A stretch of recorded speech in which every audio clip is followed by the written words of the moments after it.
Ramp versus Teamer Adventures. Shohei Yamamoto taking on Andre Santos. Both these players playing to lock up a top 8 spot. Can Santos score one for the good guys here, taking down the Sultai Menace as they claim slot after slot in our top 8? This is just an honest look at what Teamer Adventures is all about. I'm going to play my 1/4 Elvish Visionary. I'm going to hope to hit some land drops. And if things go well, maybe I'll draw a Clover or play Escape to the Wilds.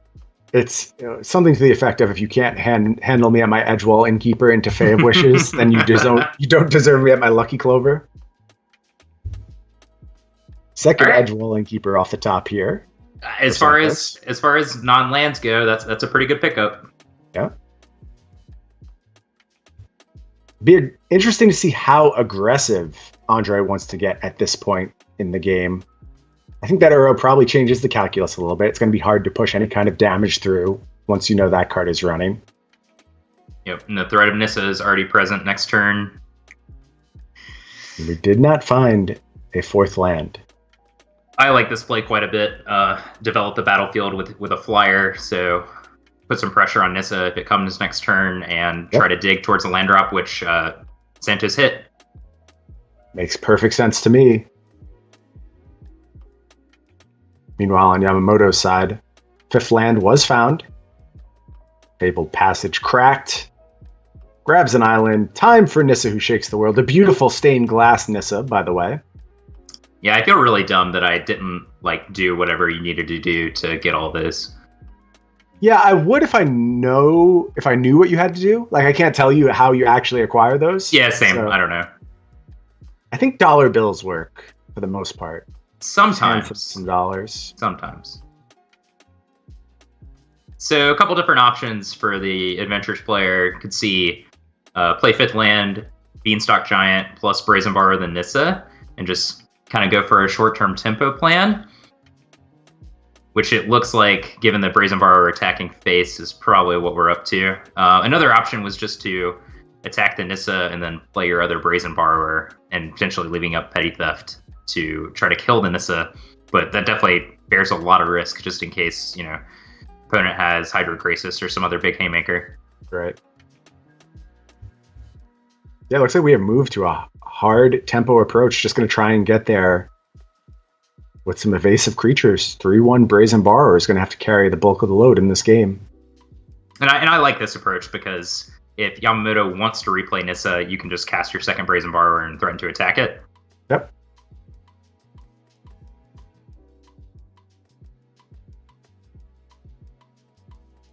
One of the big things I often see high-level players do better than their contemporaries is they make sure they play the games of Magic they can win.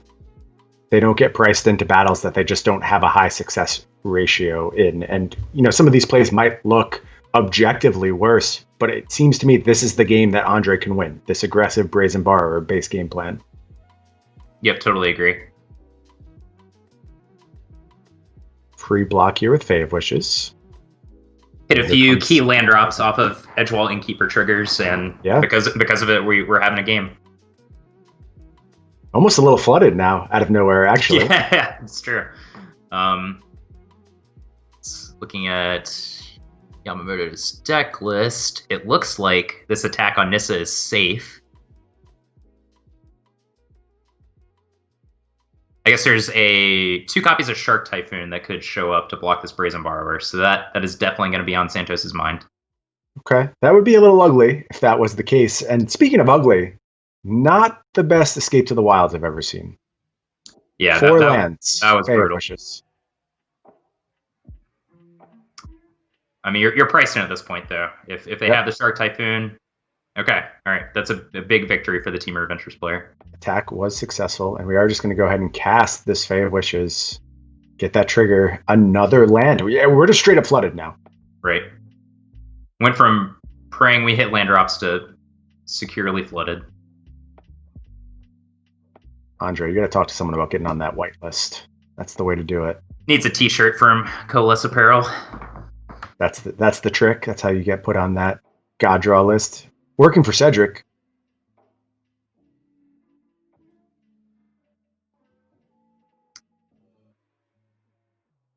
So these lands continuing to beat down.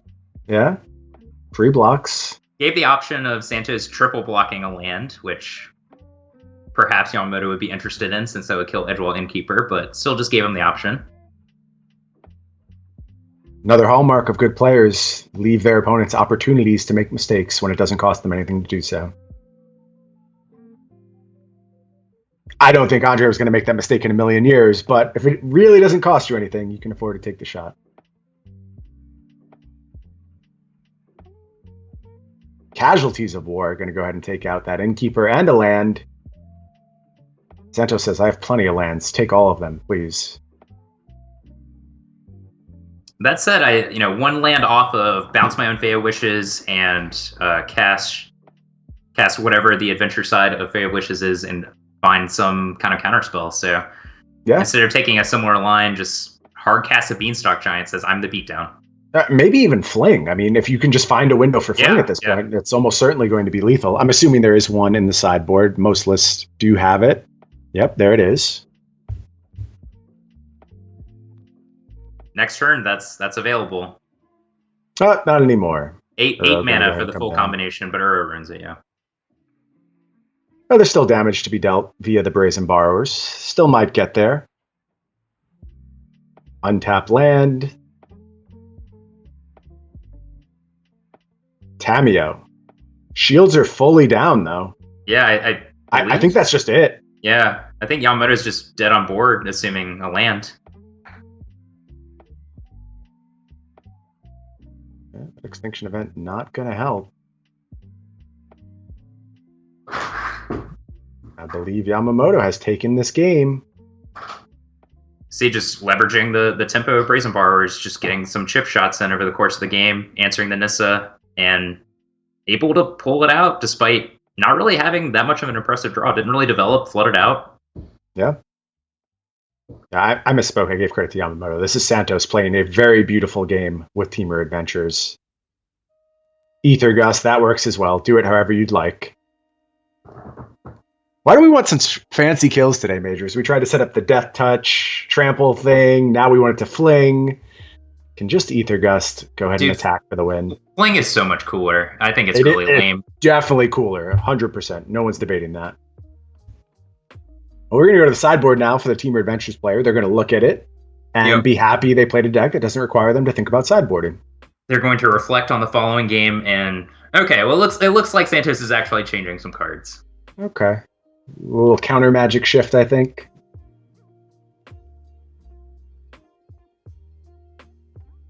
McLovin versus Yamasho. A little bit of flourish on both names. Love seeing the names revealed to us.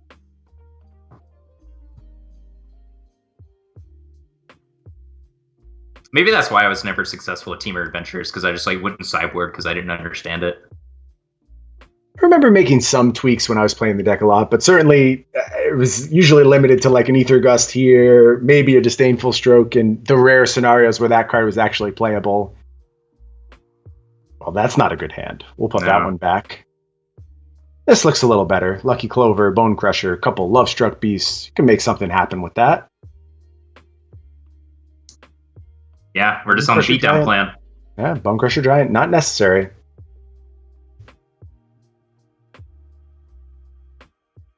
Getting rid of the Bone Crusher Giant makes a lot of sense to me.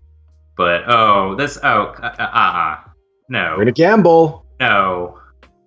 Santos wants to roll the dice a little bit, going to look for that third land off the top. He knew what he's doing the whole time. Come on. Why? Have some respect for the game. No, this is still a little awkward because you definitely wanted to play Lovestruck Beast on this turn. Right.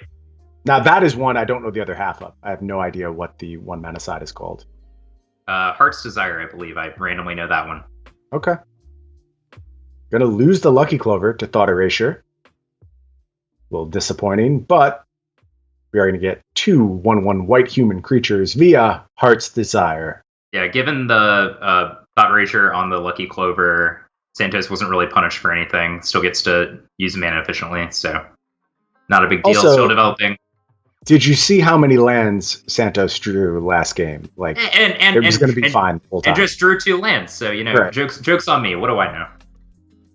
Played perfectly. Beatdowns continue until morale improves. 1/1s get in there. 5 mana available. You know what that means? Nissa, who shakes the world. Gonna activate that Overgrown Tomb. We'll see if that comes bearing a little bit of removal as well, based on this attack. Looks that way. I think so. Yep. There's Heartless Act. Gonna take out Lovestruck Beast. Down to just 13 is Santos, real quick.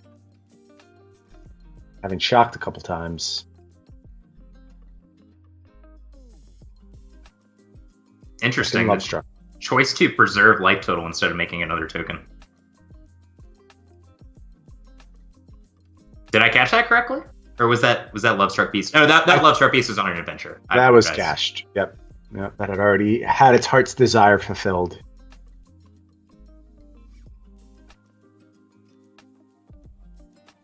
But back to Yamamoto, plenty of mana available, thanks to Nissa.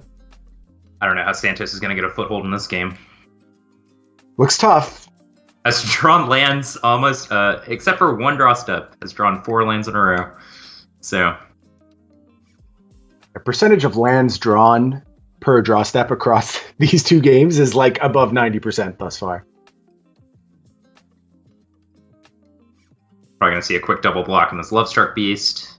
That would get punished by the Bone Crusher Giant. Assuming no other interaction, just lets Nissa die. What do I know? Yeah, proven wrong again, Majors. Yeah. You're quickly learning about the commentator's curse. Welcome to the booth here on the SCG Tour. Somehow everything you say will be immediately rendered incorrect.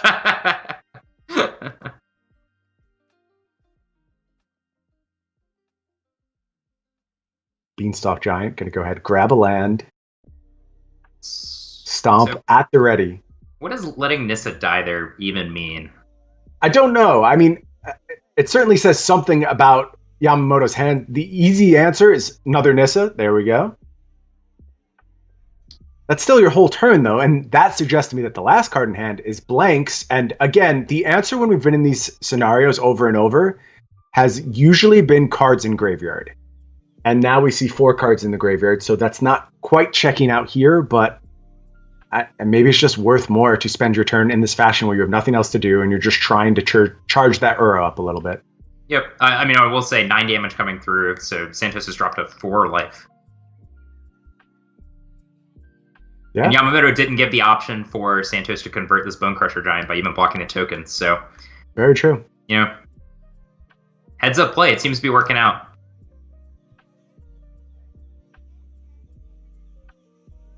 What are we thinking about here? Bone Crusher Giant? I think... On Nissa? Yeah, Santos is trying to weigh whether they're... Just wants to play the Bone Crusher Giant? Exactly, just priced into casting the Bone Crusher Giant regardless. Lovestruck Beast gonna again offer that double block. This time Yamamoto says sure, why not? Looks like we're gonna lose both those lands to the Bone Crusher Giant.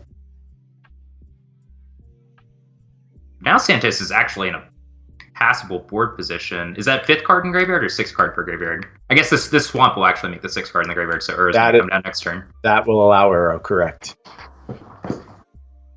Again, I think that's informing a lot of these decisions. I will say this is the first event I've covered in quite some time with an Uro. Maybe the actual first I've covered where Uro was a real thing. And the first I've covered on Arena. And it's really changing the calculus of understanding players' decisions because it's not something that I'm usually weighing. Obviously, when I'm playing the game, I'm weighing it. But from a commentary perspective, it's not where my instinct first goes when it comes to these decisions. I think a lot of them are just being driven by Uro, though. Definitely agree. It's been a huge factor in these games. Even Woe Strider on Nielsen's side. Correct. Yeah. Escape has routinely played out in that fashion. It's time to do a little wishing. And that wish will, in fact, be granted. What's it going to be, though? Mass manipulation. That's exciting. Okay. Let's see if we can get there. Trying to set up just block, peel another land, because that's what Santos does. Yeah, he knows he's drawing a land. Like, that is 100% certainty. Right. Firmly confident. That play looks pretty good if that last card doesn't have a whole lot to offer. I mean, just jamming Uro here into the face of that mass manipulation. You're certainly scared of the top of the deck if you're Yamamoto. Are you priced in? Here's Uro.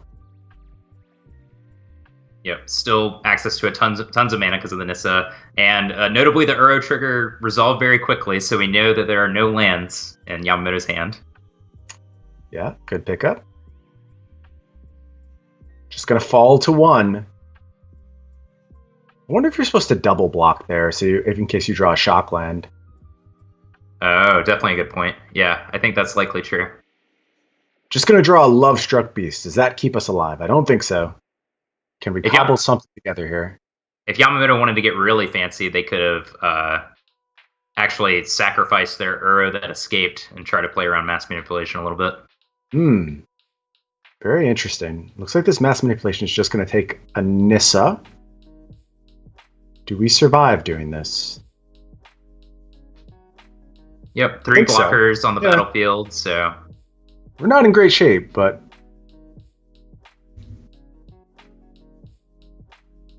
I guess you even get to go... You get to play Love Struck Beast, if you'd like to. Right. Like you said, 2 cards in hand for Yamamoto. We believe neither is a land. And there's not many blanks in this Sultai deck. One of the features is if you have spells to cast, they're usually pretty good. I guess you could choose to play around Aether Gust in the smallest way by not playing the Love Struck Beast. You have 3 blockers that are not green creatures, but I like this play of just a little bit more upside of using your mana and getting Love Struck Beast on the battlefield. It's Narset, gonna go searching. Would love to find something that just ends the game here. Just finds another Nissa. This game has been wild. Yeah. A lot of powerful haymakers on both sides. I mean, I wouldn't say Santos is really in the game yet, but it's, this is a hell of an effort. Hanging on. Line up a couple of chumps. Gets to take out that Overgrown Tomb with the Love Struck Beast. The game goes on. Aether Gust off the top. Okay. Can Nissa ultimate here? What does that do? I don't know. I mean, I literally know what it does, but... I don't think that's the play because you just end up with the 1 indestructible Stomping Ground and a bunch of mana on your next turn. Right. It seems like you want 1 more 3/3 before you go down that road. But next turn, I'm pretty sure we'll see a Nissa ultimate. And Beanstalk Giant will be Huge. a million. Yeah. And maybe you could just set up a fling kill at that point. Right. This game might have just gotten interesting. Yeah, I mean, this Gust is checking this Uro, so... I don't know. I still have this suspicion that not double blocking the Love Struck Beast and trying to just race Santos down with 3/3s is making this game more difficult than it should have been, but this has been a really complicated game. For sure, as they often tend to be when we're dealing with Teamer Adventures. Gonna get to leave Aether Gust up while continuing to advance the battlefield. Losing a land there is kind of key. Beanstalk Giant's now at 6, right. so yeah, that's Uro a can trade. Big shift. Big shift.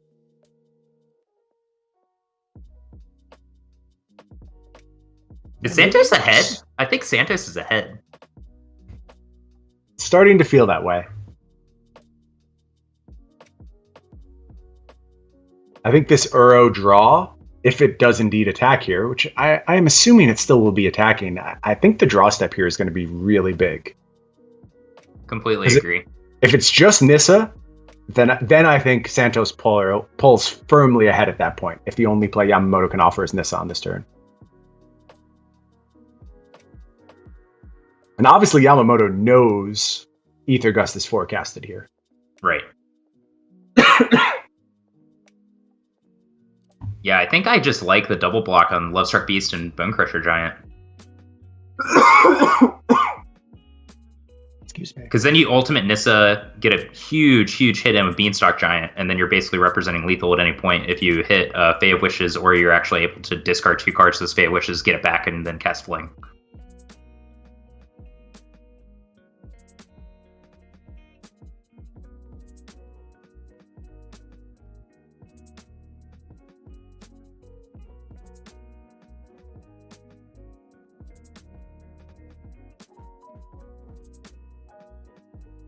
I like maintaining discipline here and not gusting the Uro and just kind of sticking to the plan, but I respect that this is a really difficult decision to make, and now that Yamamoto has spent 2 mana on Eliminate, they can't follow up with Nissa, so definitely understand the line of play here. Yeah, Santos is just going to go ahead and spend that Ether Gust.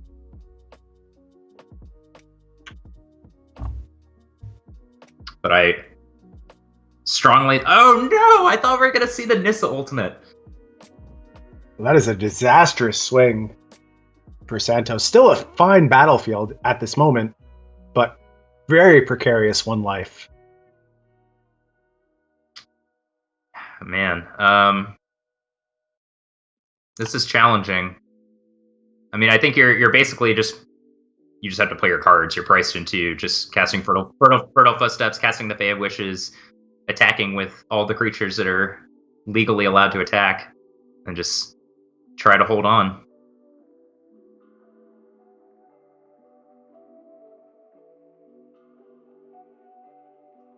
This game got way closer than it had any right to be. Totally agree. And I mean, this Beanstalk Giant, just as a massive creature, is just a really potent threat. There's a second copy coming.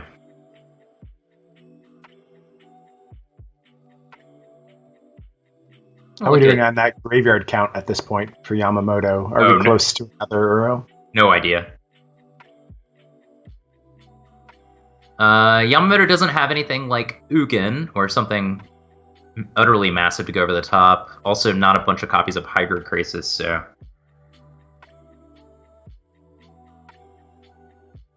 I think it's... Okay. Alright, Extinction Event coming down. That's going to clean up a lot. Edgewall Innkeeper. Oh, this is unfortunate. Only having 7 mana, so... I don't think you can afford to just essentially take the turn off by playing the Innkeeper.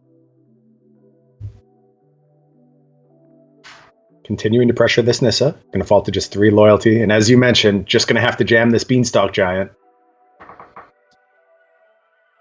Another massive swing. The Extinction Event.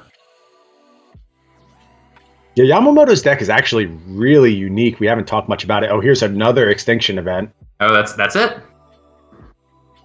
And that's going to make a second 3/3. 2 attackers. Wraps it up, and we're going to head to a game 3 between Andre Santos and Yamamoto. Yeah, the unique features of Yamamoto's deck, we haven't really laid those out yet. Not very dependent on Hydroid Crisis. 1 copy of Hydroid Crisis. So Yamamoto just thinks about this deck fundamentally different than I do. That is a dramatic shift from how I would approach these matchups. And it checks out with the other card choices. There's 4 Narsets, then there's a bunch of removal. 3 Ether Gust, 2 Heartless Act, 3 Eliminate. So really well set up to play these creature matchups, but Teamer Adventures does this weird thing where it can function either as a creature-based beatdown deck, or it has this huge over-the-top game plan. Yeah, Yamamoto is basically positioned like, I'm a blue-black control deck, but Uro and Nissa are too strong for me not to splash for. Right. Yeah, that's a good way of putting it. This is a version, again, I would term this Sultai Control, not Sultai Ramp. Like, this feels much further on the control spectrum. And I know it gets a little dicey when you start being really nitpicky about how you name these decks, but there are some really distinguishing features, and it affects how the games play out. Totally agree. This is a really unique hand from Santos. That's one way of putting it. All engine, no payoff. Well, all right. Kind of doing it. Yeah. Really wants to dodge Thought Erasure. Thought Erasure, exactly, yeah. Be the nightmare scenario. Even a kill card on this Innkeeper, you follow up with Lucky Clover and make 3 1/1s. That's not the worst. Couldn't do it. Thought Erasure going to take that Lovestruck Beast, and now we're living off the top of the deck again. Negate just in time. Innkeeper going to go ahead and beat down. Still lacking blue mana. Negate wouldn't have done much, but... Oh, a backbreaking thought erasure. Heartless Act cleans up Innkeeper. Here's Brazen Borrower. No way to cast either side of that. Yeah, I think we're going to get an anticlimactic game 3 after a really awesome game 2. I think so too. Yeah, 2 really interesting games, and this one kind of feels over already, quite frankly. Okay. Here's Beanstalk Giant. Okay, we got the blue mana problem taken care of. I mean, that's got to be best possible. I think so. Buy that. Might just go 3 islands here. Maybe that's right.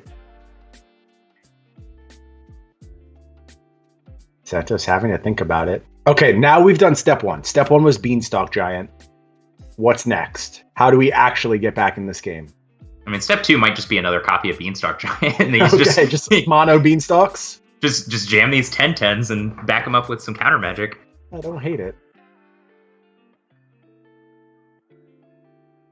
I mean, in the absence of that, finding Escape to the Wilds is probably one of the best draws. Fae of Wishes gives you a ton of different options and still allows you to leave up the copy of Negate. Yeah, you assume Fae of Wishes has a way to get you back in the game. I don't know exactly what it is, what it consists of, but you get a lot of options at that point. I don't think this one's over. I think Yamamoto is very well positioned, but there's a couple rips left for Andre Santos. If the top of his deck could just be kind to him, might find a solution. Yeah, inevitably, if your opponent has 2 Lucky Clovers on the battlefield, you got to put it under some pressure. Yeah, and this is like one of the drawbacks of that control-ish configuration. Not as many ways to start turning the corner. Brazen Borrower looks like it's going to be played here in response to that thought erasure. I'm a little surprised to see this. Yeah, it could negate instead, right? Maybe worried that gets hard punished with a counter negate. It's possible, but I really don't even feel like you're losing that much in that situation. Yeah, mostly agree. Prioritizing pressuring that Narset, I guess. Here's Extinction Event. Well, both those adventure creatures happen to be odd, so... Yeah, it's unfortunate. What's interesting is this Bone Crusher Giant can sufficiently stomp an Uro. It can trade with kill the Uro. Yeah, that's crazy. I think we are going to see that on this turn. No land. You know what that means. 3 live ones in hand. Yep. Here's Bone Crusher Giant. Killing Uro. I think the window is closed. Maybe if Santos had found a Fae of Wishes there and Escape to the Wilds, we'd actually be playing a game, but I think just with Yamamoto not having, has 3 spells in their hand and access to Uro still is going to be hard pressed for a comeback. I think if you just draw Fae of Wishes, you're fine. Like, you get so much equity at that point, and you're able to dictate how Yamamoto has to start playing the game. If Yamamoto had any real pressure, then I guess I would agree with you. And granted, going to get an Uro here. That's certainly a real form of pressure, but you assume if you found Fae of Wishes, you could challenge that sufficiently. I believe that is possible, but I'm not going to act like I understand what the Fae of Wishes stack that you need to do it. So that is fair, and ultimately doesn't matter just to land off the top. And I think once this Uro gets to attack, that will in fact be the death knell. Even Fae of Wish is going to have a hard time powering through that. Something about that one card, it's just so good. Yeah, it's always the best possible card. Everyone knows that.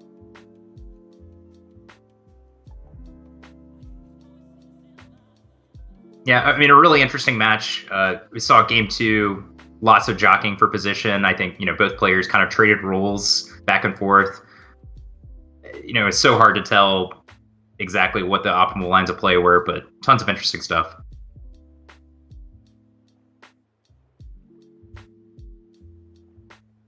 Tamiyo coming down.